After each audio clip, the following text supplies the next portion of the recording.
স্ত্রীর আত্মহত্যার ঘটনার প্রধান আসামি জাহের আলভী। ছোট পর্দার পরিচিত মুখ জাহের আলভীর স্ত্রী ইকরা আত্মহত্যা করেছেন বলে জানিয়েছে পুলিশ। মিরপুর পল্লবী থানার ওসি বিষয়টি নিশ্চিত করে জানান, শনিবার ২৮ ফেব্রুয়ারি দুপুরে রাজধানীর মিরপুর ডিওএইচএসএস এলাকার বাসায় এই মর্মান্তিক ঘটনা ঘটে। ঘটনার সময় আলভী নেপালে শুটিংয়ে অবস্থান করছিলেন। ইকরার মৃত্যুর ঘটনায় তার বাবা বাদী হয়ে পল্লবী থানায় আত্মহত্যায় প্ররোচনার অভিযোগে মামলা দায়ের করেছেন।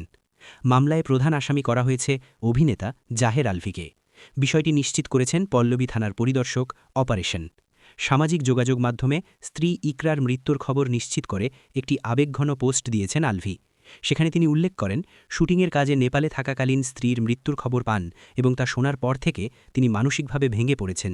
তিনি শুভাকাঙ্ক্ষী ও গণমাধ্যম কর্মীদের অনুরোধ করেন বিভ্রান্তিকর তথ্য না ছড়াতে এবং এই কঠিন সময়ে পরিবারের প্রতি সহানুভূতি দেখাতে। উল্লেখ্য, ২০১০ সালের ৯ নভেম্বর পালিয়ে বিয়ে করেন আলভী ও ইকরা। দীর্ঘ ১৪ বছর পর ২০২৪ সালে তাদের বিয়ের বিষয়টি প্রকাশ্যে আসে।